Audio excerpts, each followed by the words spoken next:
Madame la présidente, madame la ministre, je tiens d'abord à saluer l'initiative transpartisane qui nous réunit ici aujourd'hui.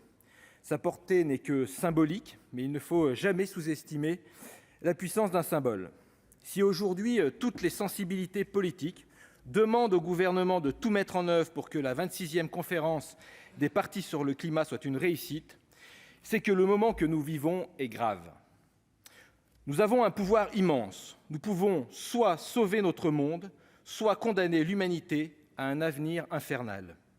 Ces mots, ce ne sont pas les miens, ce sont ceux du secrétaire général des Nations unies. Ils résument parfaitement les 3949 pages du dernier rapport du GIEC. L'impact de l'homme sur le changement climatique est sans équivoque. Toutes les régions du monde sont concernées. Nous ne sommes plus dans la prévision ou la théorie. Les effets concrets et dramatiques sont là, partout. Le pourtour méditerranéen est particulièrement affecté. Les flammes ont ravagé la Californie et la Sibérie. Les eaux ont dévasté l'Europe centrale. Le Canada a connu des températures tropicales. Plus besoin de graphiques pour mesurer l'impact délétère du dérèglement provoqué par le réchauffement de 1,1 degré depuis le début de l'ère industrielle.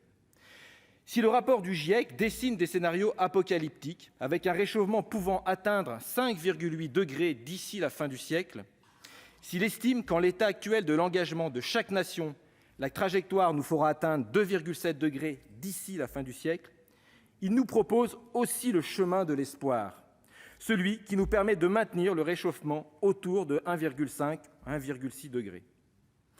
Or, croyez l'expérience des écologistes que nous sommes. Annoncer la catastrophe ne permet que rarement de construire un plaidoyer efficace. Cassandre n'a pas su empêcher la chute de Troie. Déclamer la fin prochaine de l'humanité a tendance à plonger celle-ci dans les tétanies du lapin pris dans les phares de la voiture. C'est donc sur ce motif d'espoir qu'il nous faut nous concentrer. Oui, c'est possible, mais il faut faire vite. Le message du GIEC ne souffre d'aucune ambiguïté. Il nous reste 10 ans pour agir. Chaque jour compte, chaque tonne d'émissions, chaque fraction de degré aura un impact sur notre santé et notre sécurité.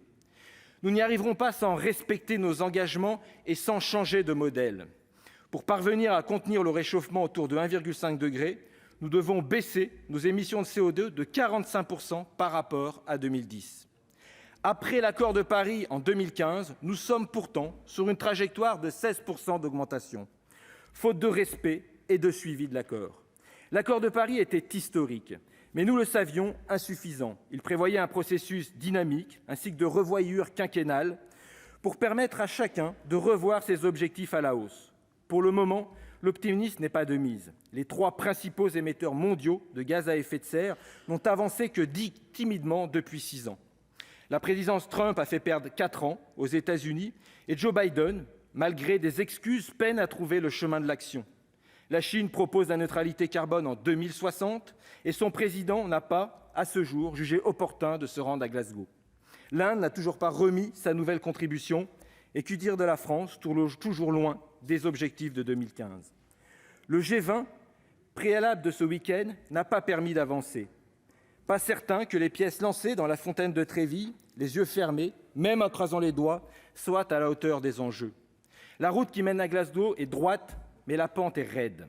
Dans ce marasme, l'Europe, et en particulier la France, qui en prendra la présidence en janvier, doivent jouer un rôle moteur. Après une loi climat qui n'atteint pas ses objectifs, une condamnation pour inaction climatique, la France a fort à faire pour retrouver son leadership. Les discours et les bonnes intentions ne suffisent plus. Emmanuel Macron se rêve en premier de cordée. Eh bien, c'est le moment ou jamais d'indiquer la bonne voie et d'imprimer le rythme. Nous devons repartir de Glasgow avec les nouvelles contributions de toutes les nations, avec les trajectoires pour atteindre les objectifs de neutralité carbone brandis par les uns et les autres, avec un encadrement strict des marchés du carbone que nous n'avons pas réussi à établir lors des 2 dernières COP, et avec un calendrier commun. Dernier sujet et pas des moindres, nous devons accélérer l'effort de solidarité avec les pays en développement. Nous n'avons pas tenu la promesse faite à Copenhague en 2009 de leur fournir 100 milliards de dollars par an à partir de 2020.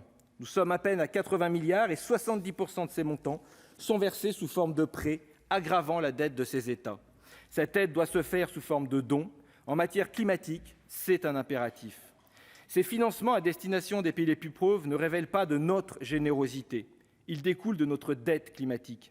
Le G20 est responsable de 80 % des émissions des gaz à effet de serre. Alors, mes chers collègues, pour donner un peu de force à notre gouvernement face à la tâche vertigineuse qui l'attend, votons cette résolution unanimement